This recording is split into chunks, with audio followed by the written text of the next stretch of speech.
আসসালামু আলাইকুম। আমি ডক্টর সাকিব বিন মহিউদ্দিন। আমি ইন্টার্ন ডক্টর হিসেবে কর্মরত আছি আর্মি মেডিকেল কলেজ চট্টগ্রামে।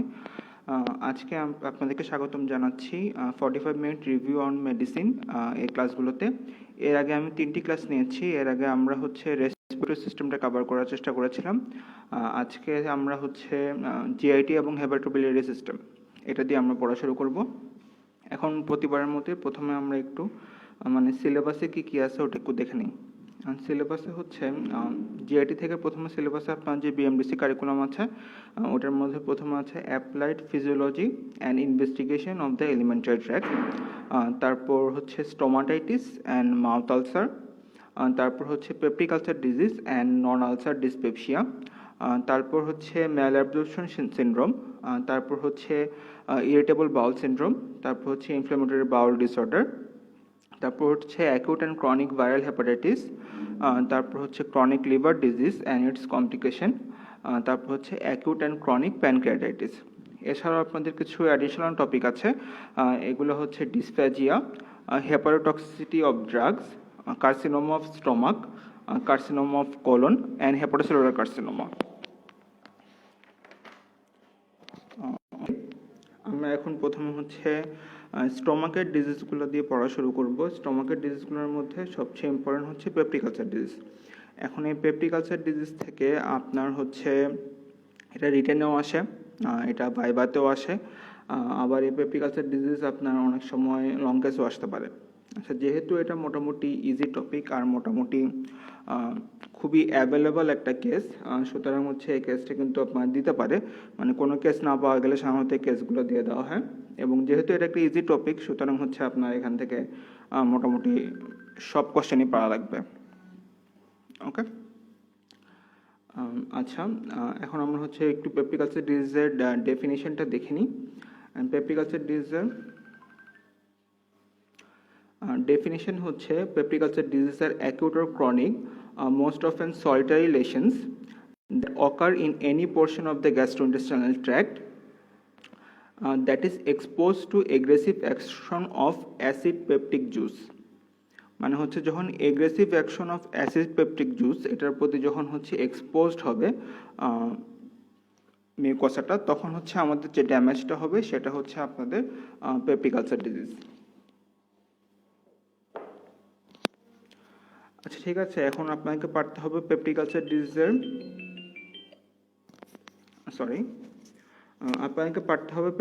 ডিজিজের মোস্ট কমন সাইট কোনগুলা। অ্যান্ড পেপটিক আলসার ডিজিজের মোস্ট কমন সাইট আপনার first part of the duodenum, stomach, lower part of the esophagus, within the margin of gastrojejunostomy, throughout the GIT, in Zollinger Ellison syndrome and Meckel's diverticulum. আপনাকে question করবে, আচ্ছা তুমি যে বললা স্টোমাকে, হ্যাঁ স্টোমাকের কোথায় most common? স্টোমাকের মধ্যে সবচেয়ে মোস্ট কমন অ্যান্ট্রাম। তারপর কোশ্চেন করতে পারে এমন একটা কন্ডিশন বলো যেখানে পুরা জিআইটি সব জায়গায় যে তোমার পেপটিক আলসার হতে পারে, আর এটা জলিঙ্গার এলিসন সিনড্রোম। এটা সম্পর্কে আমরা পরে একটু ডিটেলসে পড়বো। আচ্ছা, এখন পেপটিক আলসার ডিজিজ সম্পর্কে কিছু আমাদের এপিডেমিওলজিক্যাল তথ্য জানতে হবে। যদি কোশ্চেন করে এটা কি মেলে বেশি হয় নাকি ফিমেলে বেশি হয়, মেল প্রিডমিনেন্ট না ফিমেল প্রিডমিনেন্ট, তাহলে এটার অ্যান্সার হবে এটা মেল প্রিডমিনেন্ট। এখন যদি আপনার ডিউডেনাল আলসার হয় তাহলে রেশিওটা হবে 5:1, প্রতি 5 জন পুরুষের জন্য একজন মহিলার পেপটিক আলসার হবে। আর যদি গ্যাস্ট্রিক আলসার বলা হয় তাহলে রেশিওটা 2:1। আচ্ছা, এখন কোথায় মোস্ট কমনলি হয় অলরেডি আমরা বলে ফেলেছি, ক্রনিক গ্যাস্ট্রিক আলসার। আর 90% এটা কোথায় হবে? অ্যান্ট্রামে হবে, অ্যালং দ্য লেসাল কার্ভেচার। এছাড়াও আর কোথায় হতে পারে? এটা junction of body and antral mucosa. আপনার যে স্টোমাক আছে, স্টোমাকের যে পার্টগুলো আছে এর মধ্যে বডি আছে, অ্যান্ট্রাম আছে, এই বডি আর অ্যান্ট্রামের যে জাংশন সে জায়গাটায় হতে পারে, আর অ্যান্ট্রামের মধ্যে হতে পারে। এটাই মোস্ট কমন। এবং ক্রনিক আলসারগুলোর 90% ক্ষেত্রেই আপনার কিন্তু লেসার কার্ভেচার বরাবর হয়ে থাকে। আচ্ছা, এখন chronic duodenal ulcer. Chronic duodenal ulcer এটা কোথায় হবে? ক্রনিক ডিউডেনাল আলসার এটা সবসময় আপনার ফার্স্ট পার্ট অফ দ্য ডিউডেনামে হবে। আর এটা more than 50% of the case এটা কোথায় হবে? এটা হবে যে অ্যান্টেরিয়র ওয়ালে হবে, ফার্স্ট পার্ট অফ দ্য ডিউডেনামের অ্যান্টেরিয়র ওয়ালে ডিউডেনাল আলসার মোস্ট কমন। আচ্ছা, এখন আপনার কোশ্চেন করতে পারে, আচ্ছা তুমি যে বললা পেপটিক আলসার ডিজিজ, এখন পেপটিক আলসার ডিজিজের মানে মোস্ট কমন এটিওলজি কি, মানে মোস্ট কমন কজ কি? অ্যান্ড মোস্ট কমন কজ হচ্ছে আপনার হেলিকোব্যাক্টার পাইলোরি ইনফেকশন। আচ্ছা, এখন কোশ্চেন করতে পারে তাহলে হেলিকোব্যাক্টার পাইলোরি এটা মানে স্প্রেড হয় কীভাবে? এটা আমাদের স্প্রেড হয় পার্সন টু পার্সন, মানে একজন থেকে আরেকজনের মধ্যে স্প্রেড হয়। আর এখানে সবচেয়ে ইন্টারেস্টিং জিনিসটা হচ্ছে যে পুরো পৃথিবীর মোটামুটি 90% অ্যাডাল্টই কিন্তু হচ্ছে জীবনের কোনো না কোনো অবস্থায় এইচ পাইলোরির প্রতি এক্সপোজড। এইচ পাইলোরি মোটামুটি কিন্তু অনেকটা মানে স্টমাকের কমন সেলের মধ্যেই থাকে। এখন কারো কারো ডিজিজ প্রডিউস করে, কারো কারো ডিজিজ প্রডিউস করে না, কারো কারো ডিজিজ প্রডিউস করে কিন্তু সিমটমলেস থাকে। সিমটমলেস পেপটিক আলসার ডিজিজ বলে কিন্তু একটা জিনিস আছে। আচ্ছা, এখন এছাড়াও এইচ পাইলোরি ছাড়াও অন্যান্য কী কী কজ আছে, এই কজগুলো আমাদের কিছু কিছু পারা লাগবে। এখন এর মধ্যে হচ্ছে কমন কজের মধ্যে হচ্ছে অ্যাসপিরিন এবং এনএসএইড ইনডিউস গ্যাস্ট্রাইটিস। আচ্ছা, যখন আপনি বলবেন অ্যাসপিরিন অথবা এনএসএইড ইনডিউস গ্যাস্ট্রাইটিস, তখন কিন্তু আপনাকে কোশ্চেন করতে পারে মানে অ্যাসপিরিন অথবা এনএসএইড এগুলো কীভাবে আলসার করে। অ্যান্ড ব্যাপারটা হচ্ছে এরা সবাই হচ্ছে আপনার হচ্ছে যে প্রোস্টাগ্ল্যান্ডিন সিনথেসিসকে ইনহিবিট করে, মানে সব পেনকিলারই কিন্তু হচ্ছে প্রোস্টাগ্ল্যান্ডিন সিনথেসিসকে ইনহিবিট করবে। এই প্রোস্টাগ্ল্যান্ডিন কিন্তু আপনার হচ্ছে একটা কিন্তু হচ্ছে জিআইটি প্রোটেকটিভ ফ্যাক্টর। এটা জিআইটিতে ব্লাড সাপ্লাই বাড়ায়, মিউকাস সিক্রেশন বাড়ায় এবং বাইকার্বনেট সিক্রেশন বাড়ায়।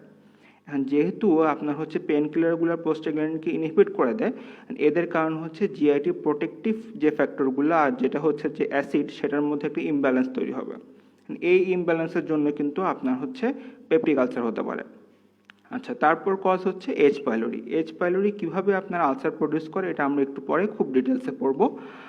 এছাড়া আরও কজ হতে পারে অ্যালকোহল, তারপর বিভিন্ন ড্রাগও কিন্তু আপনার আলসার করতে পারে, যেমন হচ্ছে আয়রন কন্টেনিং প্রিপারেশন।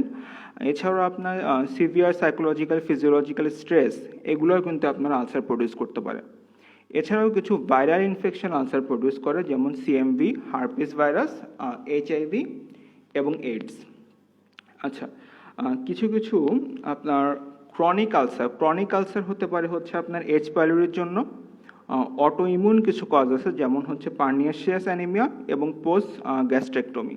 এসব কারণে কিন্তু আপনার হচ্ছে ক্রনিক আলসারেশন হতে পারে। আচ্ছা, এখন আমরা এইচ পাইলোরি সম্পর্কে জানবো। এখন এইচ পাইলোরি সম্পর্কে এটা অনেক সময় শর্ট নোট আসে, বেশিরভাগ সময় এটা হচ্ছে ভাইবার কোশ্চেন। আচ্ছা, এখন এইচ পাইলোরি সম্পর্কে একটু ডিটেলস জানতে হবে। প্রথম হচ্ছে এইচ পাইলোরি হচ্ছে একটা গ্রাম নেগেটিভ ব্যাকটেরিয়া। এটা একটা স্পাইরাল ব্যাসিলাস। এটার মধ্যে হচ্ছে মাল্টিপল ফ্লাজেলা আছে অ্যাট ওয়ান এন্ড। এই ফ্লাজেলাগুলোর জন্যই কিন্তু হচ্ছে এই ব্যাকটেরিয়াটি কিন্তু মটাইল হয়। ওকে, অ্যান্ড ব্যাকটেরিয়াটা বেসিক্যালি থাকে হচ্ছে আপনার স্টমাকের লুমেনে। অ্যান্ড এই লুমেন থেকে সে হচ্ছে আপনার হচ্ছে স্টমাকের এপিথেলিয়াম যে লেয়ার আছে সে লেয়ারের মধ্যে পেনিট্রেট করতে পারে, কিন্তু এই মোটিলিটিটা যেটার জন্য হচ্ছে সেটা হচ্ছে আপনার এই ফ্লাজেলাগুলো কিন্তু ইম্পর্ট্যান্ট। আচ্ছা, এখান থেকে একটা ইম্পর্টেন্ট কোশ্চেন করে, মানে হচ্ছে আপনার এইচ পাইলোরির ভিরুলেন্স ফ্যাক্টরগুলো কি, মানে কি কি ফ্যাক্টরের কারণে অথবা কি কি এক্সোটক্সিনের কারণে আপনার এইচ পাইলোরি ডিজিজ প্রডিউস করতে পারে।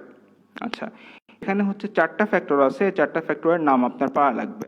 প্রথম ফ্যাক্টর হচ্ছে ভ্যাকুলেটিং সাইটোটক্সিন অথবা ভ্যাক এ, তারপর হচ্ছে সাইটোটক্সিন অ্যাসোসিয়েটেড জিন অথবা ক্যাগ এ, তারপর হচ্ছে অ্যাডহেসিন এবং আউটার ইনফ্লেমেটরি প্রোটিন। এখানে 4টার আলাদা আলাদা কাজ আছে, এগুলো আমরা একটু একটু করে জানবো। আচ্ছা, এখন এইচ পাইলোরি ব্যাকটেরিয়াটা থাকে কোথায়, এটা হচ্ছে খুব ইম্পর্টেন্ট একটা এসবিএ। এইচ পাইলোরি কিন্তু হচ্ছে এক্সক্লুসিভলি গ্যাস্ট্রিক এপিথেলিয়ামে থাকে। তার মানে হচ্ছে স্টমাকের এপিথেলিয়াম ছাড়া অন্য কোথাও কিন্তু আপনার হচ্ছে এইচ পাইলোরি থাকবে না। আচ্ছা, তাহলে একটু আগে আমরা পড়লাম যে ডিউডেনাল আলসার, তাহলে হচ্ছে আমরা তো এখন বললাম এইচ পাইলোরি হচ্ছে এক্সক্লুসিভলি আপনার হচ্ছে স্টমাকে থাকে। তাহলে ডিউডেনাল আলসার কীভাবে প্রডিউস করবে?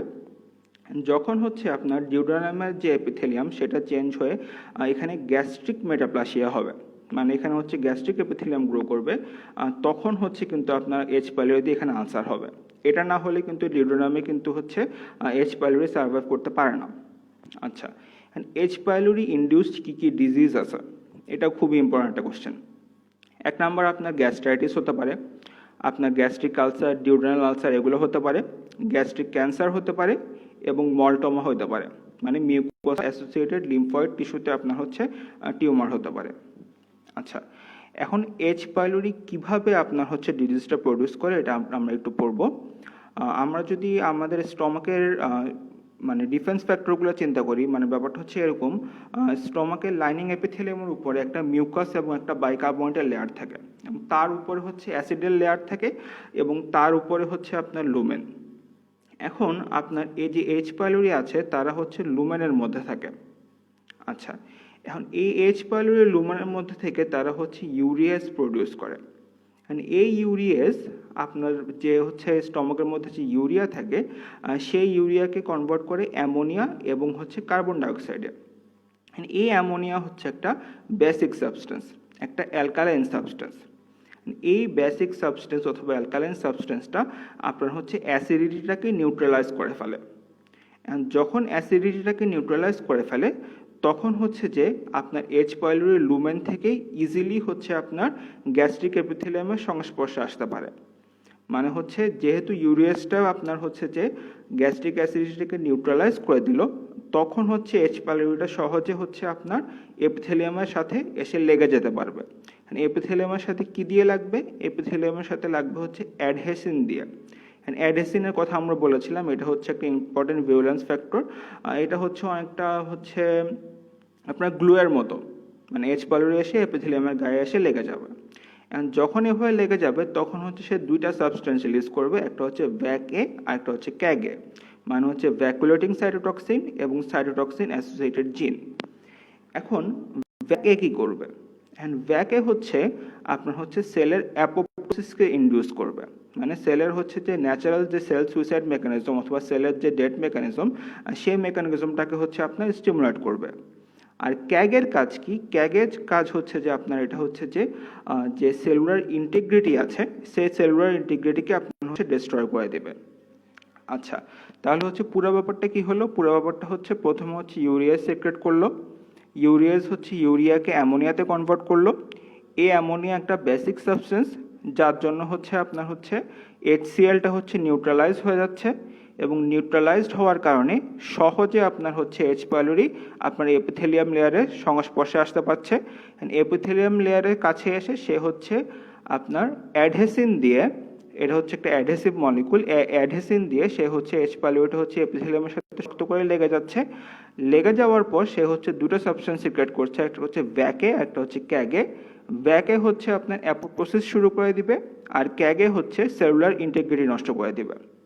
আচ্ছা, এভাবে হচ্ছে আপনার হচ্ছে একটা আলসার ফর্ম হবে। ওই আলসার ফর্ম হওয়ার পর যেহেতু আপনার HCl হচ্ছে দুই পাশ থেকে এসে ওই আলসারের মধ্যে এসে লাগবে, এর জন্য হচ্ছে আপনার ড্যামেজটা আরও বেশি, আরও বড় আকারে ড্যামেজটা হবে। আরেকটা ইন্টারেস্টিং বিষয় হচ্ছে যেহেতু এটা অ্যান্ট্রামে হয়, অ্যান্ট্রামে কিন্তু আপনার মোস্ট কমনলি থাকে ডি সেল, ডি সেল থেকে সোমাটোস্ট্যাটিন রিলিজ হয়। এই সোমাটোস্ট্যাটিন হচ্ছে আপনার গ্যাস্ট্রিনকে ইনহিবিট করে। এখন যদি হচ্ছে এ ধরনের আলসার ফর্ম হয়, ওখানে সেলুলার অ্যাট্রফি হয়ে যায়, মানে সেলগুলো যদি নষ্ট হয়ে যায় তখন কিন্তু সোমাটোস্ট্যাটিন রিলিজ হবে না। এখন যার কারণে গ্যাস্ট্রিনকে ইনহিবিট করার মতো আর কেউ থাকবে না।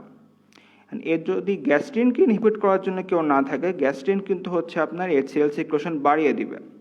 তাহলে এইচ পাইলোরির ব্যাপারটা দেখেন, সে শুধু এখানে আলসার তৈরি করবে না, প্লাস সে কিন্তু হচ্ছে কি করবে, সে হচ্ছে আরও হচ্ছে HCl সিক্রেশন বাড়িয়ে দিবে। তার মানে সে কিন্তু দুই দিক থেকে ড্যামেজ করবে। ওকে, আচ্ছা, এখন হচ্ছে আপনার কাছে পেশেন্ট আসলো, আপনি পেশেন্ট থেকে কি কি হিস্ট্রি নেবেন? পেশেন্ট থেকে হচ্ছে হিস্ট্রি নিতে হবে আপনার কোনো হচ্ছে পেশেন্ট লং টার্ম ধরে হচ্ছে পেশেন্ট NSAID নেয় কিনা, অ্যাসপিরিন নেয় কিনা। যেসব কার্ডিয়াক ডিজিজের পেশেন্ট আসে তারা কিন্তু অনেক দিন ধরে অ্যাসপিরিন খাচ্ছে দেখবেন। তারপর হচ্ছে অনেকে হচ্ছে জয়েন্ট পেইনের জন্য অনেক দিন ধরে পেন কিলার খাচ্ছে, এই হিস্ট্রিগুলো ইম্পর্টেন্ট। পেশেন্ট মেল হওয়ার চান্স বেশি, তারপর হচ্ছে পেশেন্টের স্মোকার হওয়ার চান্স বেশি, পেশেন্টের অ্যালকোহলিজমের হিস্ট্রি আছে কিনা, পেশেন্টের কোনো হচ্ছে ভাইরাল ইনফেকশন যেমন হচ্ছে সাইটোমেগালো ভাইরাস, হার্পিস ভাইরাস, এগুলো দিয়ে কোনো ইনফেকশন হয়েছে কিনা, মানে আপনি হচ্ছে কজগুলো চিন্তা করবেন। অ্যান্ড কজগুলো চিন্তা করে করে আপনি হিস্ট্রি নেবেন, মানে এই ফ্যাক্টরগুলো পেশেন্টের জন্য পজিটিভ কিনা। আচ্ছা, এখন পেশেন্ট এসে আপনাকে কি বলবে? এখন পিইউডির মেইন সিমটম হচ্ছে রিকারেন্ট অ্যাবডোমিনাল পেইন থাকবে। এখন এই রিকারেন্ট অ্যাবডোমিনাল পেইনের তিনটা ক্রাইটেরিয়া আছে, অ্যান্ড ক্রাইটেরিয়াগুলো পাওয়া লাগবে। এক নম্বর ক্রাইটেরিয়া হচ্ছে লোকালাইজেশন টু এপিগ্যাস্ট্রিয়াম, মানে পেনটা কোথায় হবে, এপিগ্যাস্ট্রিয়ামে হবে। আচ্ছা, পেনের হচ্ছে একটা রিলেশনশিপ টু ফুড থাকবে। হ্যাঁ, রিলেশনশিপ টু ফুড কেমন, যদি আপনার গ্যাস্ট্রিক আলসার হয়, গ্যাস্ট্রিক আলসারটা হচ্ছে আপনি যখন ফুড ইনটেক করবেন মানে হচ্ছে ভরা পেটে হচ্ছে আপনার ব্যথাটা বেশি হবে। আর ডিউডেনাল আলসারটা হচ্ছে আপনার হচ্ছে খালি পেটে ব্যথাটা বেশি হবে। ওকে, এটাই হচ্ছে রিলেশনশিপ টু ফুড। আচ্ছা, এছাড়াও একটা ইম্পর্টেন্ট ফ্যাক্টর হচ্ছে পেনের, এটা হচ্ছে এপিসোডিক রিকারেন্স হবে, মানে মাঝে মাঝে ব্যথা হবে, আবার ব্যথা হবে না, আবার কয়েকদিন পর আবার ব্যথা হবে, এরকম একটা এপিসোডিক ফিচার নিয়ে পেশেন্ট আসবে। ওকে, আচ্ছা, এছাড়াও পেশেন্টের একটা ইম্পর্টেন্ট সাইন সিম্পটম থাকবে ভমিটিং। 40% অফ দ্য পেশেন্টের ভমিটিং থাকতে পারে। এখন যদি কোনো কারণে পেশেন্ট এসে বলে আমার মানে হচ্ছে সবসময় পেটে ব্যথা করে আর আমার সবসময় বমি হয়, মানে টানা বমি হচ্ছেই তো হচ্ছে, মানে পারসিস্টেন্ট ভমিটিং যদি থাকে, তখন কিন্তু আমাকে চিন্তা করতে হবে পিউডি থেকে হয়তো এখানে গ্যাস্ট্রিক আউটলেট অবস্ট্রাকশন তৈরি হয়ে গেছে, মানে হচ্ছে গ্যাস্ট্রিক আউটলেট অবস্ট্রাকশনের ফিচার নিয়ে আসবে। আচ্ছা, এছাড়াও পেশেন্ট এসে আমাকে কি বলতে পারে, অ্যানোরেক্সিয়া বলতে পারে, নশিয়া বলতে পারে। এছাড়াও পেশেন্ট আমাকে এসে বলতে পারে আর্লি স্যাটাইটি আফটার মিল, তার মানে বলতে পারবে আমি খাইতে বসছিলাম, এখন খাইতে বসে একটু খাওয়ার পরে আমার খিদে চলে গেছে। এটা দুইটা কারণে হতে পারে, একটা হচ্ছে পেইনের জন্য পেশেন্ট খায় না, আর একটা হচ্ছে গ্যাস্ট্রোপ্যারেসিস ডেভেলপ করে গিয়েছে, এটা হচ্ছে এক ধরনের অটোনমিক নিউরোপ্যাথি। হ্যাঁ, ওই জন্য হচ্ছে পেশেন্টের আর্লি স্যাটাইটি আফটার মিল হতে পারে। এছাড়াও পেশেন্ট ওয়েট লস বলতে পারে, অ্যান্ড ওয়েট লসের এখানে বেশ কয়েকটা কজ আছে। পেশেন্ট ব্যথায় খায় না, এটা একটা কজ। আর একটা কজ হতে পারে ওয়েট লসের একটা কজ হতে পারে, এটা হচ্ছে গ্যাস্ট্রিক কার্সিনোমাতে কনভার্ট করে গেছে আলসারটা, সেটার জন্য কিন্তু ওয়েট লস হতে পারে। এছাড়াও পেশেন্ট আপনার কাছে হেমাটোমেসিস অ্যান্ড ম্যালেনার হিস্ট্রি নিয়ে আসতে পারে। যদি পেশেন্টের চিফ কমপ্লেন এটা হয় যে পেশেন্টের ভমিটিং অফ ব্লাড যদি আপনার চিফ কমপ্লেন হয়, তখন কিন্তু আপনি চিন্তা করবেন পেপটিক আলসার থেকে পারফোরেশন ডেভেলপ করে গিয়েছে। এখানে কিন্তু কোশ্চেন করে মানে আপার জিআইডি ব্লিডিং এর what is the most common cause হচ্ছে 35 to 40% ক্ষেত্রে এই কজটা হচ্ছে পেপটিক আলসার ডিজিজ। তার মানে হচ্ছে পেপটিক আলসারের পারফোরেশন, এটা হচ্ছে আপার জিআইডি ব্লিডিং এর মোস্ট কমন কজ। আচ্ছা, এছাড়াও আপনি সাইন সিম্পটম কী পাবেন, তেমন কোনো সাইন সিম্পটম এখানে ইলাস্ট্রেট করা যায় না, এটা বেসিক্যালি এটা হচ্ছে ক্লিনিক্যাল ডায়াগনোসিস। আপনি সাইন সিম্পটমের মধ্যে এপিগ্যাস্ট্রিক রিজিয়নের টেন্ডারনেস পেতে পারেন, আর হচ্ছে ব্লিডিংয়ের জন্য অ্যানিমিয়া পেতে পারেন, এর বেশি আর খুব একটা সাইন সিম্পটম এখানে দেখা যায় না। এখন আপনি ইনভেস্টিগেশন কি করবেন, এটা একটু ট্রিকি কোশ্চেন। ইনভেস্টিগেশনের মধ্যে দুইটা ভাবে করা যেতে পারে, আমাদের ইনভেসিভ টেকনিক আছে এবং নন ইনভেসিভ টেকনিক আছে। ওকে, এখন যদি আপনাকে বলা হয় what is the preferred investigation, এগুলো কিন্তু হচ্ছে এসবি এর জন্য ইম্পর্টেন্ট, মানে কোন ধরনের ওয়ার্ডটা ইউজ করতেছে এটা ইম্পর্টেন্ট। যদি বলে what is the most preferred investigation অথবা what is the most first line investigation, তখন এটার অ্যান্সার হবে আপার জিআইটি এন্ডোস্কোপি, এবং এটাই কিন্তু আমরা হচ্ছে সবচেয়ে বেশি ইউজ করে থাকি। আমরা এন্ডোস্কোপ দিয়ে হচ্ছে ডিরেক্ট ভিজুয়ালাইজ করে আলসারটা কোথায় আছে সেটা খুঁজে বের করার চেষ্টা করি। আচ্ছা, যদি বলে what is the best test for peptic ulcer disease diagnosis, তখন এটার অ্যান্সার হবে ফিকাল অ্যান্টিজেন টেস্ট অথবা হচ্ছে urea breath test. Urea breath test এটাকে বেস্ট টেস্ট কেন বলতেছে, কারণ এটার অ্যাকুরেসি অনেক ভালো, এটার সিম্পলিসিটি ভালো, আর এটা হচ্ছে নন ইনভেসিভ। আর যদি বলে what is the gold standard test for H pylori diagnosis অথবা পেপটিক আলসার ডিজিজ, তখন আপনি বলবেন হচ্ছে যে endoscopy and biopsy and culture and sensitivity of the content. এটা হচ্ছে মাইক্রোবায়োলজিক্যাল কালচার হচ্ছে কিন্তু আপনার গোল্ড স্ট্যান্ডার্ড। তার মানে হচ্ছে আপনি এন্ডোস্কোপি করবেন, সেখান থেকে আপনি টিস্যু স্যাম্পল নেবেন, এবং সেই টিস্যু স্যাম্পলের আপনি হচ্ছে কালচার অ্যান্ড সেন্সিটিভিটি করবেন, করে সেখানে আপনি হচ্ছে এইচ পাইলোরি গ্রোথ দেখাবেন। এটা হচ্ছে মানে হচ্ছে একদম হচ্ছে গোল্ড স্ট্যান্ডার্ড, এটাই মানে হচ্ছে সবচেয়ে বেস্ট, এর চেয়ে বেস্ট আর কিছু নাই। আচ্ছা, এখন আমরা যদি ট্রিটমেন্টে চলে আসি, এখন ট্রিটমেন্টের মধ্যে হচ্ছে এখানে আমাদের কয়েকটা অ্যাপ্রোচ আছে, মানে এইচ পাইলোরি ইরেডিকেশনের কয়েকটা অ্যাপ্রোচ আছে। এখন প্রথম অ্যাপ্রোচটা হচ্ছে প্রাইমারি থেরাপিতে আমরা কি দিব, প্রাইমারি থেরাপিতে আপনি একটা প্রোটন পাম্প ইনহিবিটর দিবেন। প্রোটন পাম্প হচ্ছে আপনার প্যারাইটাল সেলে থাকে, এটা হচ্ছে আপনার অ্যাসিড সিক্রেশন করে। এই প্রোটন পাম্প ইনহিবিটর হচ্ছে যে বিভিন্ন সময় বিভিন্নটা চুজ করা যায়, আপনি ওমিপ্রাজল, ইসোমেপ্রাজল, প্যান্টোপ্রাজল, ল্যান্সোপ্রাজল অনেকগুলো চুজ করতে পারেন। কিন্তু যদি আপনি প্রাইমারি থেরাপি যেটা আমরা বলি ট্রিপল থেরাপি দেন, তাহলে কিন্তু হচ্ছে ল্যান্সোপ্রাজলটা হচ্ছে এখানে সবচেয়ে ভালো কাজ করে। আচ্ছা, ট্রিপল থেরাপির মধ্যে আর কি আছে? আর হচ্ছে অ্যামোক্সিসিলিন, ক্লারিথ্রোমাইসিন, মেট্রোনিডাজোল। এই তিনটার মধ্যে যে কোনো দুইটা ইউজ করবেন। ইউজুয়ালি কি করা হয়? ইউজুয়ালি হচ্ছে আমাদের পাইলো কিট অথবা হেলিকন কিট পাওয়া যায়। একটা স্ট্রিপের মধ্যে হচ্ছে 4টা ট্যাবলেট থাকে। এরকম স্ট্রিপ পাওয়া যায়, আমরা হচ্ছে স্ট্রিপ এরকম পেশেন্টকে দিয়ে দিই। মানে আলাদা আলাদা করে ওষুধগুলো খাওয়ার ওরকম ঝামেলা হয়ে যায়, পেশেন্টের কমপ্লেন্সটা খারাপ থাকে। এর জন্য হচ্ছে ওষুধ কোম্পানিগুলো হচ্ছে এরকম হচ্ছে ওষুধের স্ট্রিপ বের করছে, যে স্ট্রিপগুলোর মধ্যে 4টা করে ওষুধ থাকে, এক বেলা খেয়ে তারপর ওটা ফেলে দিবে। আচ্ছা, এখন অ্যামোক্সিসিলিন আমরা দিব হচ্ছে 1 গ্রাম করে, ক্লারিথ্রোমাইসিন দিব 500 মিলিগ্রাম, মেট্রোনিডাজোল 400 মিলিগ্রাম। আচ্ছা, যদি হচ্ছে এই প্রাইমারি থেরাপিতে কাজ না হয়, এরপর আপনি যেটা ইউজ করবেন সেটা হচ্ছে কোয়াড্রাপল থেরাপি। মানে হচ্ছে এখানে হচ্ছে আপনি 4টা ওষুধ একসাথে দিবেন। কি দিবেন? একটা পিপিআই দিবেন, মেট্রোনিডাজোল দিবেন, টেট্রাসাইক্লিন দিবেন, আর বিসমাথ সাবসাইট্রেট অথবা সাবস্যালিসাইলেট দিবেন। এখন এই যে প্রাইমারি থেরাপি, কোয়াড্রাপল থেরাপিকে আবার সেকেন্ডারি থেরাপিও বলে, এগুলো আপনি কয়দিন দিবেন? এগুলো আপনি দিবেন হচ্ছে 10 থেকে 14 দিন। ইউজুয়ালি আমরা 1 উইক দিই, কিন্তু ডেভিডসন খুব স্পেসিফিকভাবে বলা আছে 10 থেকে 14 দিন, মানে হচ্ছে 2 উইকস দিতে হবে। আচ্ছা, এরপরেও যদি আপনার হচ্ছে এইচ পাইলোরি ইনফেকশন পারসিস্ট করে, তখন আপনি কি করবেন? অথবা যদি এরপরেও যদি আপনার পেশেন্টের সিমটম পারসিস্ট করে, তখন আপনি হচ্ছে একটা থার্ড অ্যাটেম্প করতে পারেন। মানে সেকেন্ড লাইন যে কোয়াড্রাপল থেরাপি, সেটা হচ্ছে আপনি আরেকবার যে ট্রাই করতে পারেন, প্লাস হচ্ছে আপনি হচ্ছে অ্যান্টিমাইক্রোবায়াল সেন্সিটিভিটি টেস্ট করবেন। তার মানে ওই যে বললাম যে এন্ডোস্কোপি করে ওইটা হচ্ছে স্যাম্পলটা নিয়ে সেটা সেন্সিটিভিটি টেস্ট করে দেখবেন, মানে কোন অ্যান্টিবায়োটিকের প্রতি সে সেন্সিটিভ।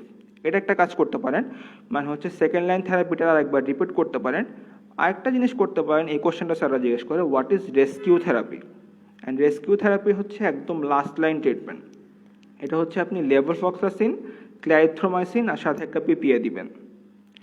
আচ্ছা, এই যে প্রোটন পাম্প ইনহিবিটরগুলো, এখানে হচ্ছে স্যারদের খুব একটা কমন কোশ্চেন, মানে আচ্ছা দিলা এখন হচ্ছে কয়দিন দিবা এটা? এখন যদি এইচ পাইলোরি ইরাডিকেশন হয়ে যায়, তারপর কিন্তু হচ্ছে আর পিপিআই কন্টিনিউ করার কোনো ইন্ডিকেশন নাই। না, আমাদের দেশে একটা সমস্যা হচ্ছে, আমরা হচ্ছে মানে সব কিছুর সাথে সেক্লো লিখি। এখন হচ্ছে এরকম ওমিপ্রাজল পেশেন্ট সারা জীবন বছরের পর বছর খাইতে থাকে। এই জিনিসগুলো কিন্তু সাইড ইফেক্ট আছে, আর হচ্ছে স্যাররা কিন্তু এই কোশ্চেনগুলো এখন জিজ্ঞেস করতেছে।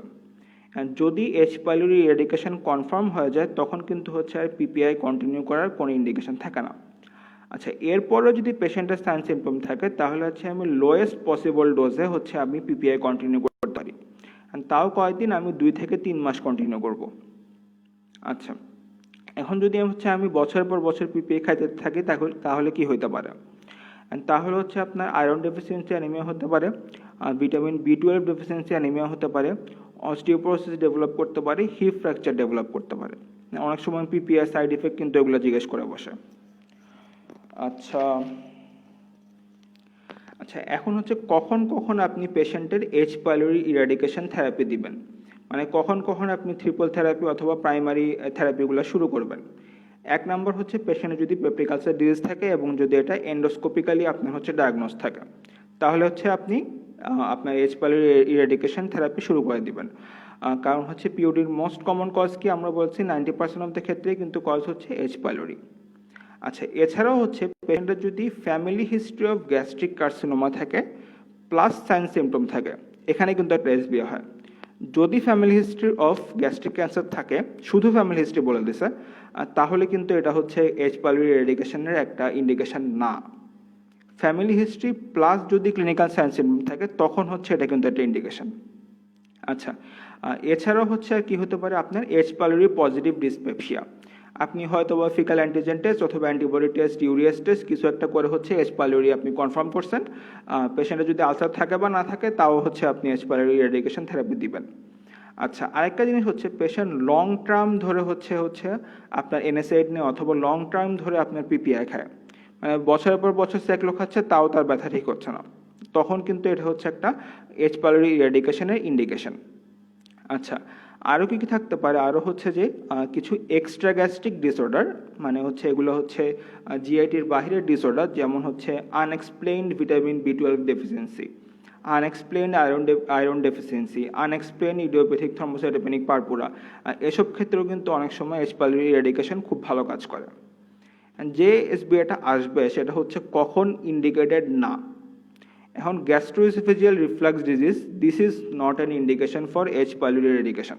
অ্যান্ড এই জিনিসটা সবাই ভুল করে, কারণ কথা হচ্ছে জিআইটি ডিজিজ আর হচ্ছে জার্ডের সাথে একটু পেপটিক আলসার ডিজিজের কিছুটা মিল আছে।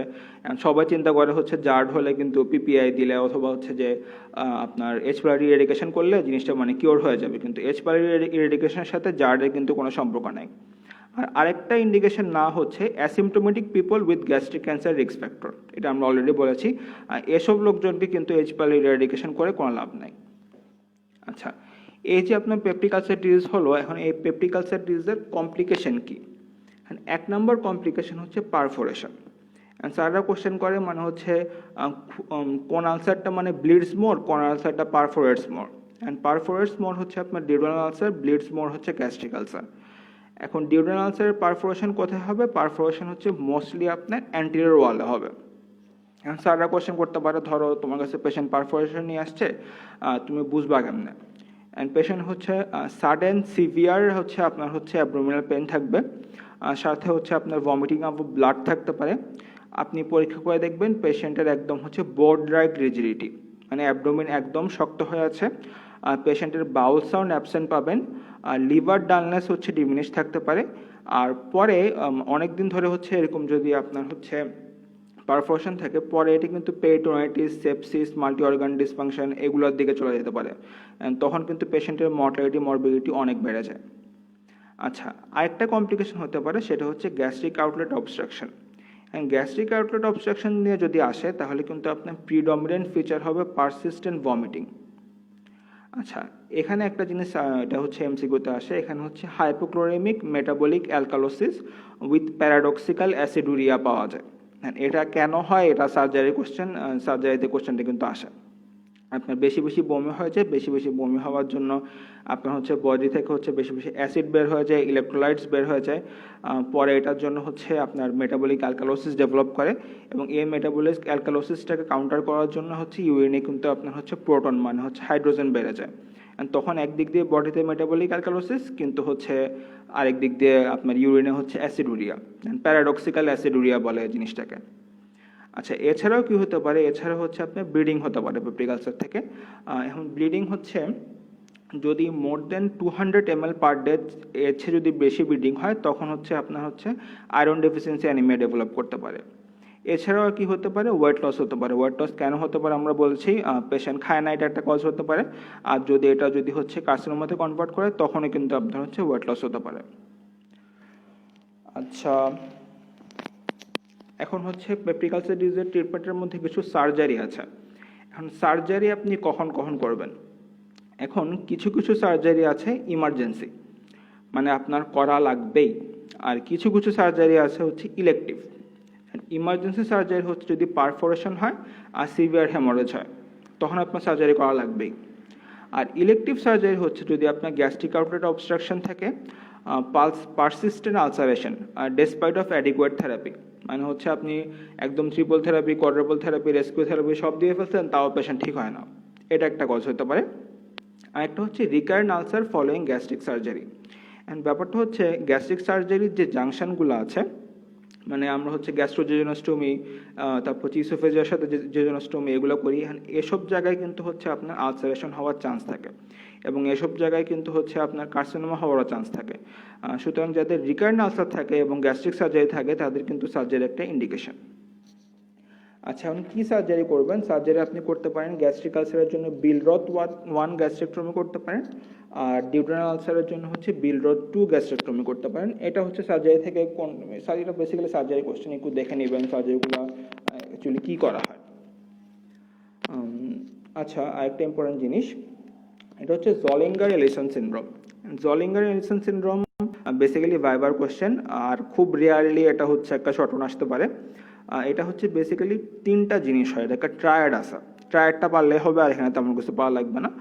এক নম্বর হচ্ছে peptic ulceration, gastric acid hypersecretion, আর নিউরোএন্ডোক্রাইন টিউমার। হ্যাঁ, ব্যাপারটা হচ্ছে যে এই নিউরোএন্ডোক্রাইন যে টিউমারগুলো থাকে, সেগুলো থেকে বেশি বেশি গ্যাস্ট্রিন রিলিজ হয়। এই গ্যাস্ট্রিনটার জন্য গ্যাস্ট্রিক অ্যাসিড হাইপারসিক্রেশন হয়, গ্যাস্ট্রিক অ্যাসিড হাইপারসিক্রেশনের জন্য আপনার পেপটিক আলসারেশন হয়। মানে 3টা অ্যাকচুয়ালি একটা কজের জন্যই হয়। আর একটা কোশ্চেন করতে পারে জলিঙ্গার এলিসন সিনড্রোম হচ্ছে একটা মাল্টিপল এন্ডোক্রাইন নিওপ্লাসিয়া টাইপ 1, এটার মধ্যে 3-4টা ডিজিজ আছে, তার মধ্যে একটা জলিঙ্গার এলিসন সিনড্রোম। এতটুকু পারলেই হবে, অ্যাকচুয়ালি এখান থেকে আর বেশি কিছু পারার দরকার নেই। আরেকটা স্পেশাল টাইপের আলসার আছে, এটা হচ্ছে কুশিং আলসার। কুশিং আলসার হচ্ছে কুশিং ট্রায়াডে হয়, মানে হচ্ছে যে যখন হচ্ছে আপনার ইন্টারক্রেনিয়াল প্রেশার বেড়ে যায় তখন হচ্ছে আপনার হচ্ছে কুশিং আলসার হতে পারে। স্যাররা এখান থেকে অনেক সময় জিজ্ঞেস করে, আচ্ছা এটা তো বললা, তাহলে কুশিং ট্রায়াডে কি আছে বলো।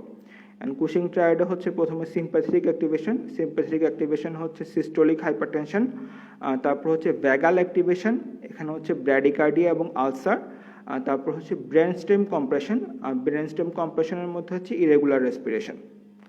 বেসিক্যালি হচ্ছে সেকেন্ড ফেজে এখানে হচ্ছে ভ্যাগাল ওভার অ্যাক্টিভিটি হবে, মানে প্যারাসিম্প্যাথেটিক ওভার অ্যাক্টিভিটি হবে, তখন হচ্ছে এক্সেসিভ অ্যাসিড সিক্রেশন হবে, যার কারণে হচ্ছে এখানে আলসার থাকবে। এই আলসারের নাম হচ্ছে কুশিং আলসার। অনেক সময় স্যাররা কোশ্চেনটা আস্ক করে। আচ্ছা আচ্ছা একটা জিনিস,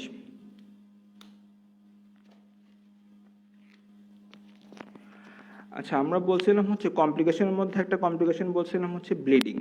এখন ব্লিডিংয়ের মধ্যে হচ্ছে আপার গ্যাস্ট্রোইন্টেস্টাইনাল ট্র্যাক্ট হেমোরেজ, এটা হচ্ছে এখানে একবারে বলে ফেলি। আপার গ্যাস্ট্রোইন্টেস্টাইনাল ট্র্যাক্ট হেমোরেজ এটা কিন্তু রিটেনে আসে, আর অনেক সময় হচ্ছে স্যাররা সিনারিও দিয়ে দেয়, দিয়ে বলে হচ্ছে এখন কি করবা। আচ্ছা এখান থেকে কিছু এসবিএ আসে ইম্পর্টেন্ট। এসবিএ হচ্ছে what is the most common cause, এটা আমি বলে ফেলেছি, পেপটিক আলসার ডিজিজ। এই কজগুলো কিন্তু আপনি হচ্ছে যদি রিটেনে আসে তাহলে হচ্ছে আপনি একটু ভাগ ভাগ করে লিখবেন। আপনি বলবেন esophageal cause, stomach cause, duodenal cause, others, এভাবে বলবেন। ইসোফেজিয়াল কজের মধ্যে আপনি বলবেন ইসোফেজাইটিস একটা কজ হতে পারে, রাপচার্ড ইসোফেজিয়াল ভ্যারিসিস একটা কজ হতে পারে, আর একটা হচ্ছে যে ম্যালোরিওয়েস্টিয়ার। তখন কোয়েশ্চেন করবে ম্যালোরিওয়েস্টিয়ার কি জিনিস। যাদের ক্রনিক অ্যালকোহলিজম থাকে অথবা যারা সেলফ ইনডিউসড ভমিটিং করে তারা হচ্ছে অনেক সময় এই যে ভমিটিংয়ের সময় যে রেচিং হয়, ওই রেচিংয়ের জন্য হচ্ছে আপনার কিছু সুপারফিশিয়াল টিআর হয়, মানে এটা হচ্ছে ইসোফেগাস আর স্টমাকের জাংশনে কিছু সুপারফিশিয়াল টিআর হয়, এই টিআরের নাম হচ্ছে ম্যালোরিওয়েস্টিয়ার। এরপর বলবেন sir there are some gastric causes of upper GIT bleeding. Gastric কজের মধ্যে এক নম্বর বলবেন হচ্ছে আপনি হচ্ছে পেপটিক আলসার ডিজিজ, এছাড়া হচ্ছে গ্যাস্ট্রিক কার্সিনোমা, ভাস্কুলার ম্যালফরমেশন, এসব কারণে হচ্ছে কিন্তু আপনার ব্লিডিং হতে পারে। আর ডিউডানাল কজের মধ্যে হচ্ছে ডিউডানাল আলসার এবং হচ্ছে অ্যাওর্টো ডিউডানাল ফিস্টুলা। আর আদার কজের মধ্যে হচ্ছে আপনার যদি হচ্ছে কোনো ধরেন আপনার কোনো ব্লিডিং ডিসঅর্ডার আছে অথবা আপনি যদি কোনো অ্যান্টিকোয়াগুলেন্ট নিয়ে থাকেন তখনই কিন্তু হচ্ছে আপনার ব্লিডিং হতে পারে। আচ্ছা এখন হচ্ছে যে এই যে ব্লিডিংয়ের যে ম্যানেজমেন্ট সেটা হচ্ছে আপনার একটু ডেভিডসন থেকে পড়ার চেষ্টা করবেন। ডেভিডসনের ব্যাপারটা সবচেয়ে বেশি ভালোভাবে লেখা আছে। স্যাররা জানতে চায় প্রথম স্টেপ কি করবা, মানে ইনিশিয়ালি কি করবা। ইনিশিয়ালি হচ্ছে আপনি একটা ইন্টারভেনাস ক্যানুলা করে ফ্লুইড দেওয়া স্টার্ট করবেন, মানে হিস্ট্রি নিতে নিতে আপনি ফ্লুইড দেওয়া স্টার্ট করবেন, কারণ এটা হচ্ছে যে পেশেন্টের শকটা প্রিভেন্ট করা ইম্পর্টেন্ট। আপনি যদি শক প্রিভেন্ট করতে পারেন তাহলে কিন্তু পেশেন্টের সার্ভাইবিলিটি অনেক বেড়ে যাবে, কারণ এখানে মানুষের যে মর্টালিটির যে চান্সটা, মর্টালিটি কিন্তু মেইনলি হয় এখানে শকের জন্য। তাহলে হচ্ছে ফার্স্ট স্টেপ হবে ইন্ট্রাভেনাস অ্যাক্সেস, ইন্ট্রাভেনাস ক্যানুলেশন, আপনি ক্যানুলা করতে করতে পেশেন্টের হিস্ট্রি নেবেন। আচ্ছা তাহলে সেকেন্ড স্টেপ কি হবে, সেকেন্ড স্টেপ হবে ইনিশিয়াল ক্লিনিক্যাল অ্যাসেসমেন্ট। আপনি হচ্ছে পেশেন্টের এক্সামিন করবেন, এক্সামিন করে কি দেখবেন, পেশেন্টের সার্কুলেটরি স্ট্যাটাস কেমন, পেশেন্টের পালস দেখবেন, ব্লাড প্রেশার দেখবেন, পেশেন্টের হচ্ছে যে ট্যাকিকার্ডিয়া আছে কিনা দেখবেন, পেশেন্টের হচ্ছে অলিগোরিয়া আছে কিনা দেখবেন, মানে বেসিক্যালি হচ্ছে পেশেন্ট শকে আছে কিনা দেখবেন, সোয়েটিং হচ্ছে কিনা, কোল্ড পেরিফেরি আছে কিনা, এগুলো দেখবেন। আচ্ছা এরপর হচ্ছে আপনার কিন্তু হচ্ছে একটা আপার জিআইটি ব্লিডিং একটা ডিডি কিন্তু হচ্ছে ইসোফেজিয়াল ভ্যারিসিস। ইসোফেজিয়াল ভ্যারিসিস কিন্তু হয় আপনার ক্রনিক লিভার ডিজিজ। তাহলে সিএলডির যে ফিচারগুলো, সিএলডির ফিচারগুলো কিন্তু একটু দেখতে হবে।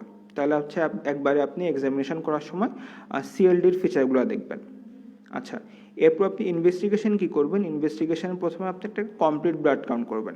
স্যাররা অনেক সময় জিজ্ঞেস করে সিভিয়ার আপার জিআইটি ব্লিডিং হচ্ছে তুমি সিবিসিতে কি পাবা, আমরা ম্যাক্সিমাম টাইম বলে ফেলে সিবিসিতে অ্যানিমিয়া পাবো, সিবিসিতে অ্যানিমিয়া পাবো না। ব্যাপারটা হচ্ছে যে ক্রনিক যদি ব্লিডিং থাকে তখন কিন্তু আমরা অ্যানিমিয়া পাবো, কিন্তু হচ্ছে সাডেন যে ব্লিডিংগুলো সেগুলোতে হচ্ছে আপনার হিমোডাইলেশন হয়ে অ্যানিমিয়াটা ডেভেলপ করতে কিন্তু কিছুটা টাইম লেগে যায়। তাহলে হচ্ছে এখানে কিন্তু ম্যাক্সিমাম টাইম আমরা সিবিসি নর্মাল পাবো, পেশেন্টের সিভিয়ার ব্লিডিং কিন্তু হচ্ছে আমরা অ্যানিমিয়া পাবো না। আচ্ছা এছাড়াও আমরা কি টেস্ট করবো, এছাড়াও আমরা হচ্ছে ইউরিয়ার ইলেকট্রোলাইট টেস্ট করবো। ইউরিয়া টেস্ট করবো কেন, isolated rise of urea without creatinine, এটা কিন্তু হচ্ছে আপনার হচ্ছে সিভিয়ার ব্লিডিং ইন্ডিকেট করে। মানে ইউরিয়া আর ক্রিয়েটিনিন যদি একসাথে বাড়ে তখন হচ্ছে কিন্তু এটা আপনার রেনাল ডিজিজ। কিন্তু যদি হচ্ছে isolated urea rice, creatinine normal, তো এটার একটা কজ কিন্তু হচ্ছে ব্লিডিং। আচ্ছা, যেহেতু আপনার ডিডি এসোফেজিয়াল ভ্যারিসেস, আপনি কি করবেন, আপনি হচ্ছে লিভার ফাংশন টেস্টগুলো দেখবেন, প্রথম দিন টাইম দেখবেন। এছাড়াও হচ্ছে আপনি পেশেন্টটাকে ইম্পর্টেন্ট টেস্ট পাঠাবেন, সেটা হচ্ছে ব্লাড গ্রুপিং ক্রস ম্যাচিং, ঠিক আছে? কারণ হচ্ছে পেশেন্টকে আপনার ব্লাড দিতে হতে পারে এবং এই টেস্টটার কথা অবশ্যই বলা লাগবে।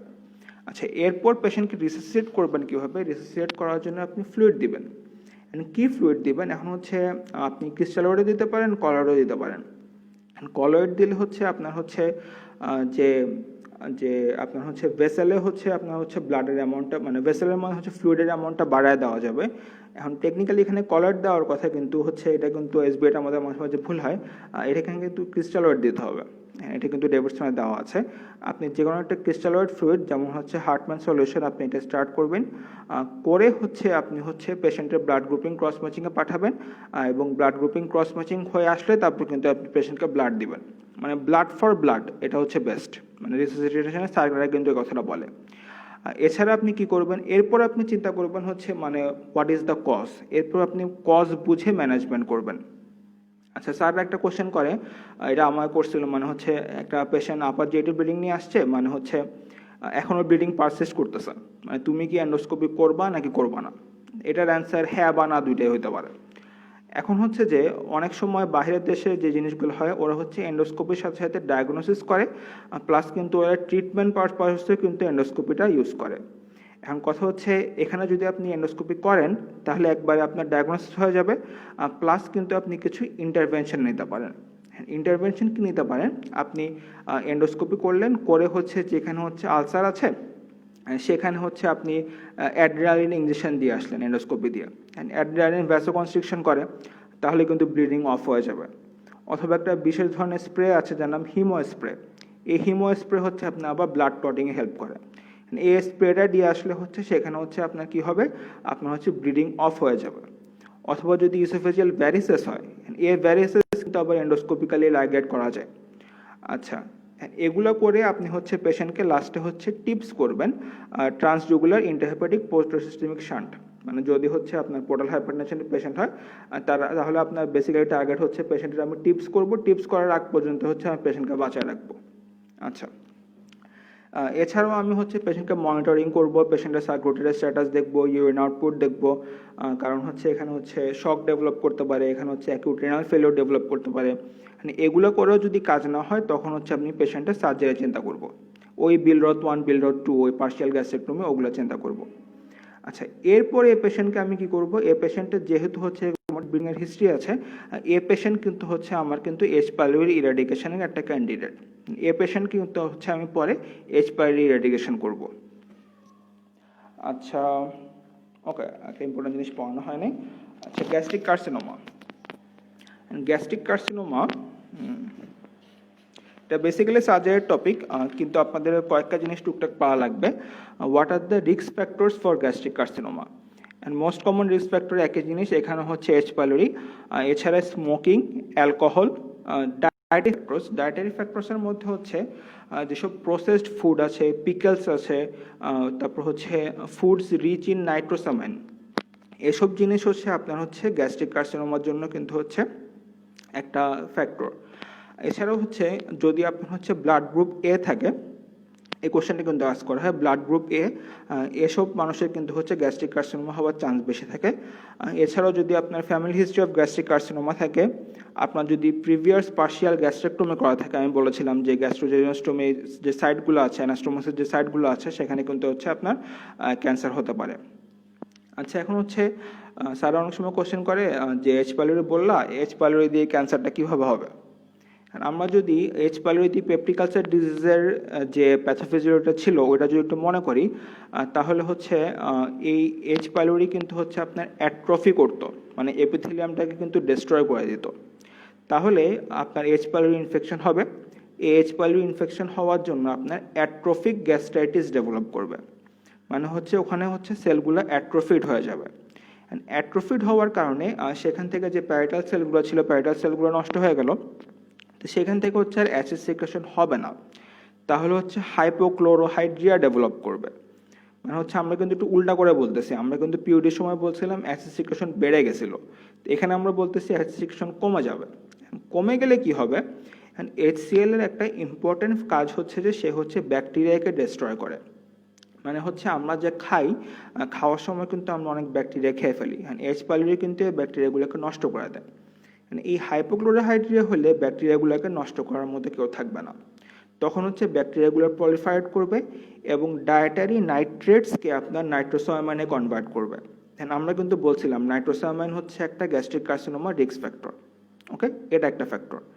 আরেকটা ব্যাপার হচ্ছে আপনার যে অ্যাট্রোফিক গ্যাস্ট্রাইটিস হলো, সেখানে হচ্ছে আপনার ইন্টেস্টাইনাল মেটাপ্লাসিয়া হবে, মানে ইন্টেস্টাইনাল এপিথেলিয়াম সেখানে ডেভেলপ করবে। এই নাইট্রোসামাইন, তারপর আদার ডায়েটারি ফ্যাক্টর, H. pylori, এসব কিন্তু হচ্ছে এই ইন্টেস্টাইনাল মেটাপ্লাসিয়া যে জায়গাটা হয়েছে, সেখানে কিন্তু হচ্ছে মেটাপ্লাসিয়া থেকে ডিসপ্লাসিয়া করে ফেলবে। এখন যখন ডিসপ্লাসিয়া করে ফেলবে তখন কিন্তু হচ্ছে আপনার গ্যাস্ট্রিক ক্যান্সার ডেভেলপ করে গেল। তাহলে মূল ব্যাপারটা কি হবে, আপনার হচ্ছে যে এখানে অ্যাট্রোফিক গ্যাস্ট্রাইটিস হবে, সেখানে ইন্টেস্টাইনাল মেটাপ্লাসিয়া ডেভেলপ করবে। অ্যাট্রোফিক গ্যাস্ট্রাইটিসের জন্য হাইপোক্লোরোহাইড্রিয়া হবে, মানে হচ্ছে HCl সিক্রেশন কমে যাবে। হাইপোক্লোরোহাইড্রিয়ার জন্য ব্যাকটেরিয়ার ওভার প্রলিফারেশন হবে, যা হচ্ছে আপনার নাইট্রেটকে নাইট্রোসামাইনে কনভার্ট করে। এই নাইট্রোসামাইন হচ্ছে আপনার ইন্টেস্টাইনাল মেটাপ্লাসিয়ার জায়গাগুলোকে ডিসপ্লাসিয়াতে কনভার্ট করবে, তখন হচ্ছে আপনার গ্যাস্ট্রিক ক্যান্সার ডেভেলপ করবে। আচ্ছা, স্যার অনেক সময় কোশ্চেন করে গ্যাস্ট্রিক ক্যান্সার হচ্ছে যে মোস্ট কমন কাদের হয়, এটা হচ্ছে যে মোর দেন 40 ইয়ার্স ওল্ড পেশেন্টের যদি হচ্ছে আপনার নিউ অনসেট ডিসপেপসিয়া হয়, তাহলে হচ্ছে আপনার একটা ইম্পর্ট্যান্ট ডিগ্রি থাকবে গ্যাস্ট্রিক ক্যান্সার। আচ্ছা, তো এখন হচ্ছে যে এটা হচ্ছে কীভাবে স্প্রেড হয়, কোথায় কোথায় যায়, কোশ্চেনটা অনেক সময় করা হয়।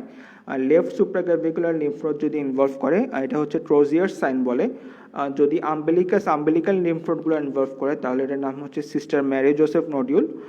যদি ওভারিতে ডিরেক্ট এটা যদি মেটাস্টেসিস করে তখন এটার নাম হচ্ছে ক্রাকেনবার্গ টিউমার। আর অনেক সময় এটার জন্য ডিপ ভেন থ্রম্বোসিস অথবা হচ্ছে থ্রম্বোফ্লেবাইটিস হতে পারে, এটার নাম হচ্ছে ট্রোজিয়ার সাইন। আর অনেক সময় আমরা স্যাররা কোশ্চেন করে তুমি কি এখানে পেশেন্টের ডিআরই করবা, আমরা বলবো হ্যাঁ স্যার ডিআরই করবো। ডিআরিতে তুমি কি দেখতে চাও, রেকটাল ব্লামার শেলফ হবে, মানে রেকটামে যদি মেটাস্টেসিস করে। এই টুকটাক এগুলো গ্যাস্ট্রিক ক্যান্সার থেকে পারলে হবে, কারণ এটা হচ্ছে বেসিক্যালি সার্জারি টপিক। সার্জারিতে এটা খুব ডিটেলস পাওয়া লাগবে, কিন্তু মেডিসিনে খুব একটা বেশি ইম্পর্টেন্ট না। আর আপনার যখন পড়বেন তখন হচ্ছে দুইটা একটু মিলাই পড়বেন। আচ্ছা,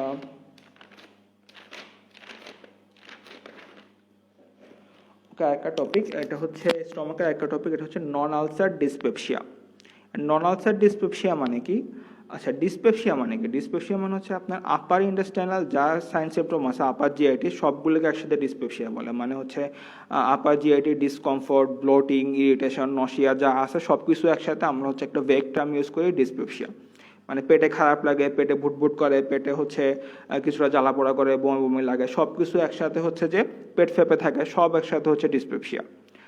নন আলসার ডিসপেপসিয়া হচ্ছে যে আপনার হচ্ছে chronic dyspepsia characterized by pain and upper abdominal discomfort without any organic cause. মানে এটা হচ্ছে আপনি কোনো কজ খুঁজে পাবেন না, কিন্তু হচ্ছে আপনার পেশেন্টের ডিসপেপসিয়া থাকবে। এটার কজ খুঁজে পাওয়া যায় না, কিন্তু হচ্ছে এখানে হচ্ছে কিছু সাইকিয়াট্রিক ফ্যাক্টর থাকতে পারে, মোটিলিটি ডিসঅর্ডার থাকতে পারে, মিউকোসাল ডিসঅর্ডার থাকতে পারে। এখন কি করবা এখানে হচ্ছে যে পেশেন্টকে আমি কাউন্সিলিং করব, পেশেন্টকে আমি পিপিআই দিতে পারি, পেশেন্টকে আমি একটা লো ডোজে অ্যান্টিডিপ্রেশন দিয়ে রাখতে পারি। অনেক সময় যদি আমার কনফিউশন সৃষ্টি হয় তখন আমি হচ্ছে আবার H. pylori ইরেডিকেশনও কিন্তু করতে পারি। আচ্ছা, ওকে, আমরা স্টমাক থেকে মোটামুটি স্টমাকের সবগুলো ডিসঅর্ডার আমাদের পড়া হয়ে গেছে। এখানে একদম 5 স্টার টপিক হচ্ছে পিউডি আপনার viva, short cash, long cash যা কিছু আছে সব কিছুর জন্য মোটামুটি লাগবে। পিউডির কমপ্লিকেশনগুলো কি, সার্জারিগুলো কি, আবার সার্জারির কিছু কমপ্লিকেশন আছে, এগুলো কিন্তু পাওয়া লাগবে। অ্যান্ড পিউডি যখন পড়বেন তখন হচ্ছে আপনি সার্জারির মেডিসিন কিন্তু মিলাই পড়বেন, মানে এক জিনিস দুইবার পড়ার কোনো মানে নাই। দুইটা একবারে পড়ে ফেললে কিন্তু আপনার অনেক কিছু কাভার হয়ে যাবে। আচ্ছা, আমরা ওরাল ক্যাভিটিতে চলে আসি। ওরাল ক্যাভিটিতে হচ্ছে একদম একটা 5 স্টার কোশ্চেন হচ্ছে what are the causes of whitish intraoral lesion. এটা হচ্ছে শুধু মেডিসিনে না, সার্জারিতে, ইএনটিতে, ভাইভাতে সব জায়গায় হচ্ছে কিন্তু এই কোশ্চেনটা করে, হোয়াইটিশ প্যাচ অফ ওরাল ক্যাভিটির কজ বলো।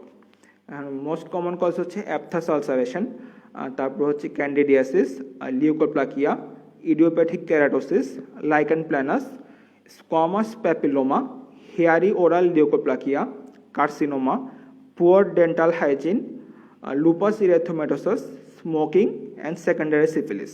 আমি এখানে মোটামুটি 12টা কজ বলছি, আশেপাশ থেকে যা কজ আমি পাইছি সব কিছু একসাথে করে বলছি। আচ্ছা, এখন হচ্ছে আপনাদের অ্যাপথাস আলসারেশনটা হচ্ছে একটু ডিটেলস পড়া লাগবে। অ্যাপথাস আলসারেশন হচ্ছে একটা সুপারফিশিয়াল পেইনফুল আলসার। এখন এটা কিন্তু আমাদের হয় নাই এমন কারণেই, সবার হয়েছে এটা। এটার কি হয়, একটা ইরাইথ্রোমেটাস ইনডিউরেটেড রেড বর্ডার থাকে, একটা লাল একটা বর্ডার থাকবে, আর মধ্যখানে একটা সাদা আলসার থাকবে। এটা হচ্ছে অ্যাপথাস আলসার। অ্যাপথাস আলসারে কিছু এটিওলজিক্যাল ফ্যাক্টর আছে। এটা ফিমেলে মোর হয়, অ্যারাউন্ড মেনস্ট্রুয়েশন এটা হওয়ার চান্স বেশি থাকে। আচ্ছা, এখন হচ্ছে অ্যাপথাস আলসারে আপনি কি ট্রিটমেন্ট দিবেন? অ্যাপথাস আলসার হচ্ছে অনেকটা ভাইরাল ফিভারের মতো, আপনি ওষুধ খাইলেও 7 দিন, না খাইলেও 7 দিন, মানে ওষুধ খেয়েও না খেয়েও ঠিক হয়ে যায়, খেলেও আপনার মানে সিম্পটোমেটিক রিলিফ হবে। আচ্ছা, আর আপনি কি করতে পারেন, আপনি হচ্ছে এখানে টপিক্যাল গ্লুকোকর্টিকয়েড দিতে পারেন। তার মানে হচ্ছে লিশনের উপর আপনি হচ্ছে গ্লুকোকর্টিকয়েড দিতে পারেন। এখানে আপনি ট্রাইমস্টেরন ইউজ করতে পারেন। আমরা যে জিনিসটা করি, আমরা হচ্ছে বলে যে আপনি একটা কটন ট্যাবলেট নেবেন, ট্যাবলেট নিয়ে ট্যাবলেটটা গুঁড়া করে ওখানে লাগাই দিবেন, মানে হচ্ছে ডিরেক্টলি ইন্টারলেশনাল প্রেডনিসোলন অ্যাপ্লাই করবেন। আচ্ছা, এগুলো তো খাতা লেখা যাবে না, আপনি লিখবেন হচ্ছে topical glucocorticoid, triamcinolone, choline salicylate gel, local anaesthetic mouthwash, এবং যদি হচ্ছে সিভিয়ার যদি আপনার কন্ডিশন হয় তখন হচ্ছে আপনি ওরাল গ্লুকোকর্টিকয়েড ইউজ করতে পারেন। আচ্ছা, তারপর হচ্ছে ক্যান্ডিডিয়াসিস। আচ্ছা, যদি হচ্ছে আপনি হোয়াইটিশ প্যাচ পান তখন আপনি একটা কাজ করবেন, তখন হচ্ছে আপনি প্যাচটাকে হচ্ছে টাং ডিপ্রেসর দিয়ে সরানোর চেষ্টা করবেন, মানে প্যাচটাকে উঠায় ফেলার চেষ্টা করবেন। অ্যান্ড প্যাচটা যদি উঠে যায় তখন আপনার ডায়াগনোসিস কিন্তু হচ্ছে ক্যান্ডিডিয়াসিস, ফাঙ্গাল ইনফেকশন। এবং প্যাচটা যদি না উঠে তখন কিন্তু আপনার খারাপ ডায়াগনোসিস, তখন কিন্তু আপনার লিউকোপ্লাকিয়া, তারপর হচ্ছে যে লাইকেন প্ল্যানাস, এগুলো চিন্তা ভাবনা করতে হবে। ওকে।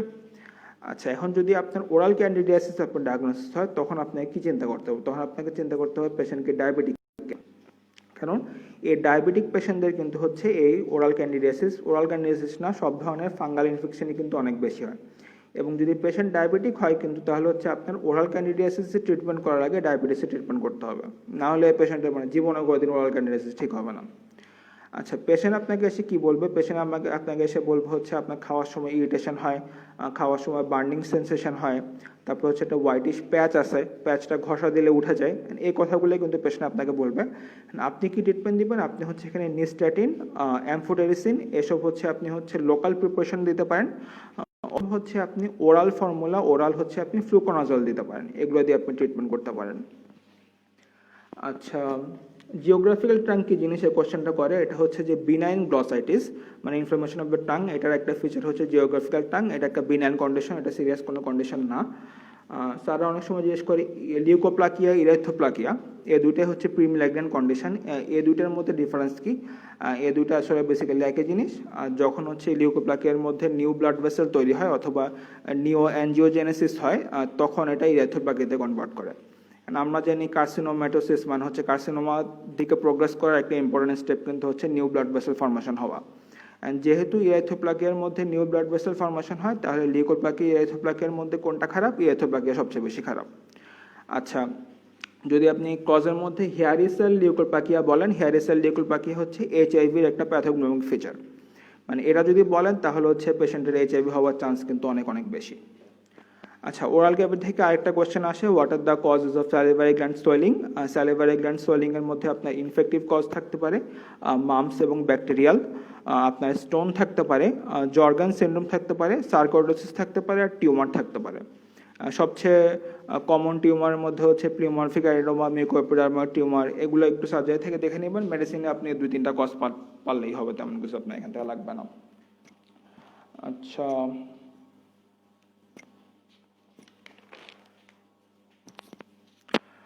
আচ্ছা, ওরাল আলসারেশনের একটা কজ ছিল বেচেট সিনড্রোম। বেচেট সিনড্রোম যদি আপনি বলেন, বেচেট সিনড্রোম হচ্ছে recurrent aphthous ulcer, genital tract ulcer and uveitis, এই 3টা জিনিস একসাথে হচ্ছে বেচেট সিনড্রোম বলে।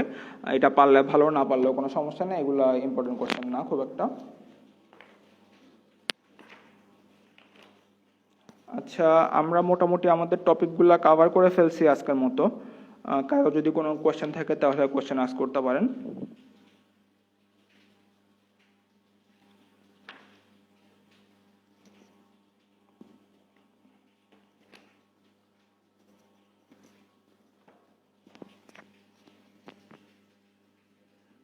কারো কোনো কোশ্চেন না থাকলে আজকের মতো আমরা লাইভ শেষ করতেছি। নেক্সট ক্লাসে হচ্ছে আমরা ইউসোফেগাস এবং ইন্টেস্টাইনাল ডিজিজগুলো হচ্ছে কভার করার চেষ্টা করব। ধন্যবাদ সবাইকে।